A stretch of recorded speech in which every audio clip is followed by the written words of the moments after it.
नमस्कार। Vision IAS के news today के इस अंक में आप सभी का स्वागत है। इस अंक में हम आपके लिए लेकर आए हैं यूपीएससी परीक्षा की दृष्टि से महत्वपूर्ण कुछ अहम खबरें। इस अंक की शुरुआत करते हैं केरल जिले में हुए भूस्खलन से। हाल ही में केरल के इडुक्की जिले में पेटीमुडी पहाड़ियों में भूस्खलन की घटना देखी गई। भूस्खलन को सामान्य रूप से शैल, मलबा या ढाल के गिरने से मिट्टी के वृहद संचलन के रूप में परिभाषित किया जाता है।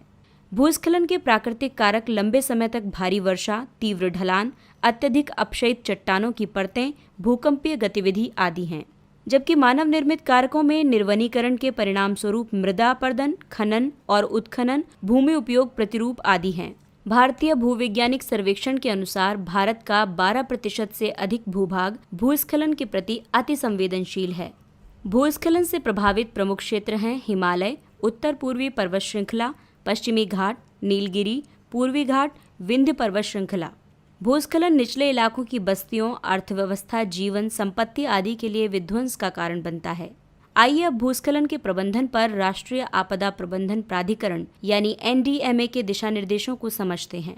भूस्खलन जोखिम क्षेत्र के अंतर्गत भारत के भूस्खलन जोखिम क्षेत्रों का विश्वसनीय एवं ठोस मानचित्र तैयार किया जाता है। ये भूस्खलन प्रवण क्षेत्रों के लिए गतिविधियों की भावी योजना को प्रस्तावित करता है। भूस्खलन निगरानी और प्रारंभिक चेतावनी प्रणाली की स्थापना की जानी चाहिए। भूस्खलन से संबंधित खतरे के बारे में जागरूकता का सृजन करने और तैयारियों के लिए एक संस्थागत तंत्र की स्थापना की जानी चाहिए। पर्वतीय ढलानों के स्खलन को रोकने के लिए अवरोधन भित्तियों का निर्माण किया जाना चाहिए। भूस्खलन की रोकथाम के लिए वन रोपण एक प्रभावी तरीका है। भूस्खलन संबंधी अनुसंधान, अध्ययन और प्रबंधन के लिए एक स्वायत्त राष्ट्रीय केंद्र की स्थापना की जानी चाहिए। अगली खबर भारत के व्यापार घाटे से संबंधित है। आंकड़े बताते हैं कि भारत का अपने शीर्ष 10 व्यापारिक भागीदारों में से 9 के साथ व्यापार घाटा मौजूद है। जहां भारत एक और घरेलू विनिर्माण को बढ़ावा देने और आयातित मदों में अत्यधिक कटौती करने की योजना बनाने में संलग्न है, वहीं आंकड़े बताते हैं कि भारत का अपने सभी प्रमुख व्यापारिक भागीदारों के साथ निर्यात की तुलना में अधिक आयात जारी है। हालांकि भारत अपने सबसे बड़े व्यापारिक भागीदार संयुक्त राज्य अमेरिका के साथ $17 बिलियन से अधिक का व्यापार अधिशेष बनाए हुए है। आइए अब व्यापार घाटे के उत्तरदायी कारणों को जानते हैं। सऊदी अरब और इराक से तेल आयात में वृद्धि। संयुक्त अरब अमीरात में हीरा कारोबार में उत्तरोत्तर घोटालों के बाद हीरा व्यापार पर कठोर मानदंड आरोपित किए गए हैं, जिससे यूएई और भारत के बीच हीरा व्यापार नकारात्मक रूप से प्रभावित हुआ है।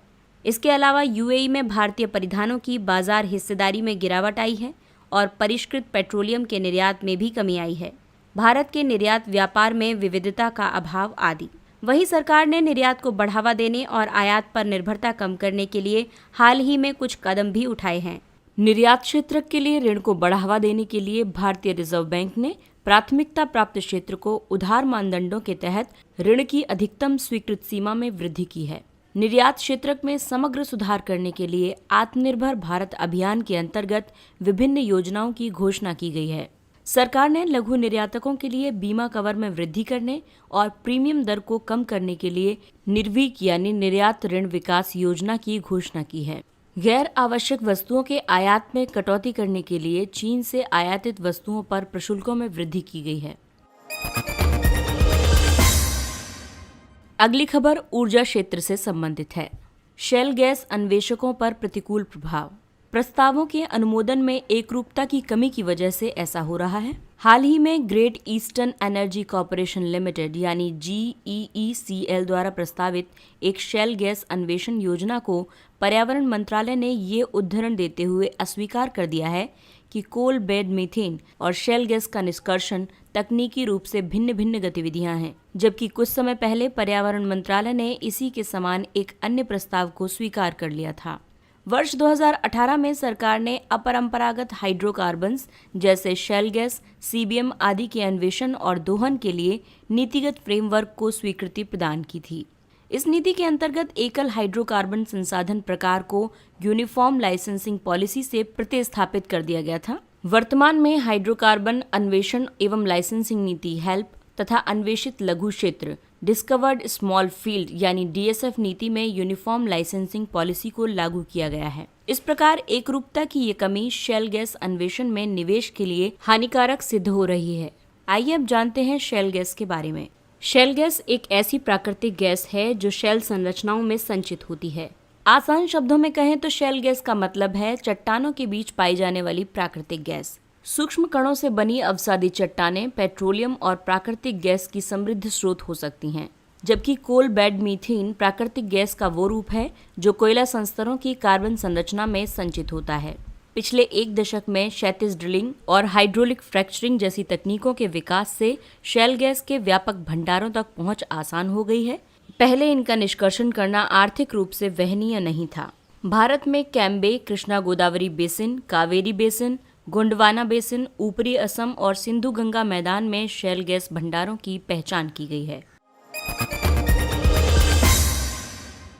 अगली खबर इलेक्ट्रिक व्हीकल से संबंधित है। दिल्ली सरकार द्वारा इलेक्ट्रिक वाहन नीति की घोषणा की गई। इस नीति का उद्देश्य दिल्ली की अर्थव्यवस्था को प्रोत्साहित करना, प्रदूषण के स्तर को कम करना और परिवहन क्षेत्र में रोजगार का सृजन करना है। इस नीति के अंतर्गत इलेक्ट्रिक वाहनों को खरीदने के लिए वित्तीय प्रोत्साहन प्रदान करने का प्रावधान शामिल है। इसके अलावा एक इलेक्ट्रिक वाहन बोर्ड और राज्य इलेक्ट्रिक वाहन निधि की स्थापना भी की जाएगी। राज्य इलेक्ट्रिक वाहन निधि द्वारा इस नीति से संबंधित सभी खर्चों का वहन किया जाएगा। भारत में इलेक्ट्रिक वाहन के प्रसार को बढ़ावा देने के लिए कई उपाय किए गए हैं, जैसे भारी उद्योग विभाग द्वारा भारत में हाइब्रिड और इलेक्ट्रिक वाहनों का तीव्र अंगीकरण और विनिर्माण फेम इंडिया योजना संचालित की जा रही है। वर्तमान में फेम इंडिया का दूसरा चरण कार्यान्वित किया जा रहा है। इलेक्ट्रिक वाहनों पर वस्तु एवं सेवा कर यानी GST की दर को 12% से घटाकर 5% कर दिया गया है। बैटरी चालित परिवहन वाहनों और इथेनॉल तथा मेथनॉल ईंधन से चलने वाले परिवहन वाहनों को परमिट की आवश्यकताओं से छूट प्रदान की गई है। वर्ष 2019-20 के बजट में इलेक्ट्रिक वाहनों की खरीद के प्रयोजन से लिए गए ऋण के एवज में देय ब्याज पर 1.5 लाख रुपए की अतिरिक्त आयकर छूट उपलब्ध कराने की घोषणा की गई है। विद्युत मंत्रालय ने इलेक्ट्रिक वाहनों की चार्जिंग के लिए सेवा के रूप में बिजली की बिक्री की अनुमति प्रदान की है। इससे चार्जिंग अवसंरचना में निवेश को आकर्षित करने के लिए एक व्यापक प्रोत्साहन उपलब्ध होगा। अगली खबर नई शिक्षा नीति से संबंधित है। प्रधानमंत्री ने कहा कि नई शिक्षा नीति शिक्षा पर रविंद्रनाथ टैगोर के विचारों को दर्शाती है। रविंद्रनाथ टैगोर एक मानवतावादी विचारक थे। वे उचित शिक्षा पाठ्यक्रम के माध्यम से मानवीय मूल्यों और संस्कृतियों का उत्थान करना चाहते थे। आइए जानते हैं शिक्षा पर टैगोर का दृष्टिकोण क्या था। स्वतंत्रता, रचनात्मक स्वाभिव्यक्ति और प्रकृति एवं मनुष्य के साथ सक्रिय संचार उनके शैक्षिक दर्शन के 3 मौलिक सिद्धांत हैं। बाल्यावस्था से जुड़ी शिक्षा व्यवस्था अंग्रेजों द्वारा स्थापित स्कूली शिक्षा प्रणाली के कठोर और निषेधात्मक अनुशासन की बजाय स्व अधिगम यानी सेल्फ लर्निंग पर आधारित होनी चाहिए। शिक्षकों को कल्पनाशील होना चाहिए, उन्हें छात्रों को समझना चाहिए और उनकी जिज्ञासाओं को विकसित करने में सहायता करनी चाहिए। शिक्षा व्यवस्था ऐसी होनी चाहिए जिससे प्रकृति के साथ प्रत्यक्ष अनुभव के माध्यम से एक छात्र में संवेदनशीलता विकसित करने में सहायता मिले। शिक्षा व्यवस्था ऐसी होनी चाहिए जिससे प्रकृति के साथ प्रत्यक्ष अनुभव के माध्यम से एक छात्र में संवेदनशीलता विकसित करने में सहायता मिले। पाठ्यक्रम को एक स्वतः स्फूर्त वातावरण प्रदान करने के लिए खुली हवा में व वृक्षों के नीचे कक्षाओं के आयोजन के साथ प्रकृति के बीच विकसित किया जाना चाहिए। शिक्षा के प्रति उन्होंने अपने दृष्टिकोण में नैतिक व्यक्ति को व्यावसायिक व्यक्ति पर प्राथमिकता दी है। साथ ही उन्होंने आर्थिक सफलता और आर्थिक लाभ उत्पन्न करने वाली शिक्षा के महत्व को भी स्वीकार किया है। शिक्षा वह सामाजिक प्रक्रिया है जिसके माध्यम से मनुष्य भौतिक प्रगति और आध्यात्मिक पूर्णता प्राप्त करता है। शिक्षा के मामले में गांधी जी और टैगोर के बीच मत भिन्नता थी। गांधी जी पश्चिमी सभ्यता और इसके मशीनी एवं प्रौद्योगिकी के उपासक होने के कटु आलोचक थे, जबकि टैगोर आधुनिक पाश्चात्य सभ्यता के तत्वों को सर्वश्रेष्ठ भारतीय परंपराओं के साथ संयोजित करने के पक्षधर थे। आइए अब नजर डालते हैं कुछ अन्य महत्वपूर्ण सुर्खियों पर। प्रधानमंत्री आवास योजना शहरी। हाल ही में आवासन और शहरी कार्य मंत्रालय ने प्रधानमंत्री आवास योजना शहरी के तहत लगभग 10,28,000 मकानों के निर्माण को स्वीकृति प्रदान की है।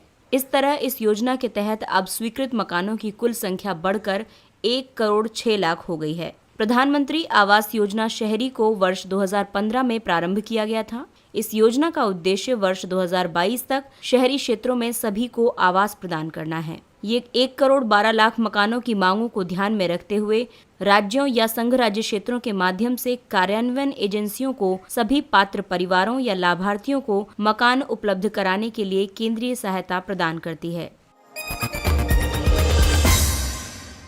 सेज आधारित सौर उपकरण विनिर्माताओं द्वारा बुनियादी सीमा शुल्क का विरोध किया गया।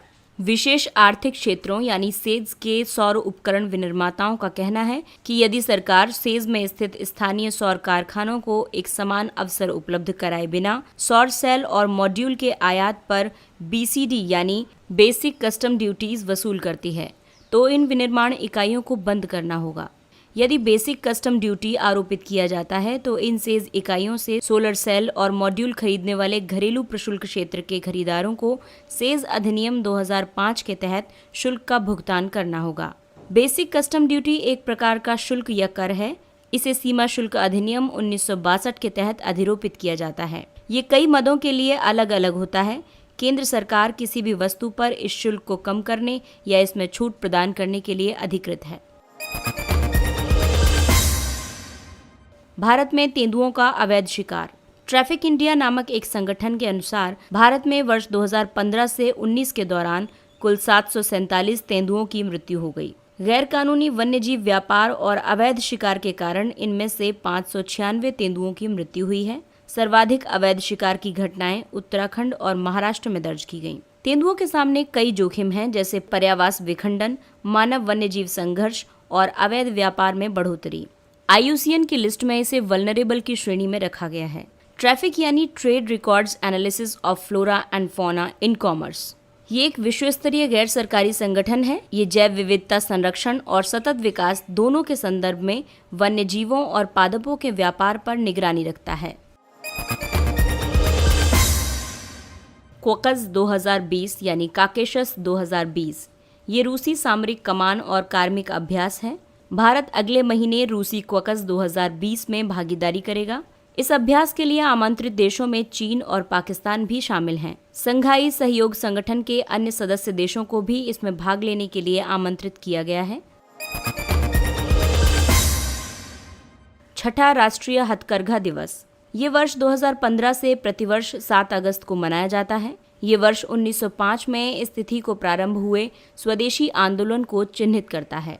इस अवसर पर केंद्रीय कपड़ा मंत्री स्मृति ईरानी ने कई महत्वपूर्ण पहलों का शुभारंभ किया, जैसे हैंडलूम मार्क योजना के लिए मोबाइल ऐप और बैकएंड वेबसाइट भी लॉन्च किए गए। प्रामाणिक हथकरघा उत्पादों को सामूहिक पहचान प्रदान करने के लिए हैंडलूम मार्क को बढ़ावा दिया जा रहा है। कई हथकरघा योजनाओं जैसे ब्लॉक लेवल क्लस्टर, हथकरघा विपणन सहायता आदि के तहत अनेक प्रकार के लाभ प्रदान करने के लिए माई हैंडलूम पोर्टल का शुभारंभ किया गया है। इसके तहत व्यक्तिगत बुनकर व अन्य संगठन इन लाभों को प्राप्त करने के लिए आवेदन कर सकते हैं। इसके साथ ही ये अंक समाप्त होता है।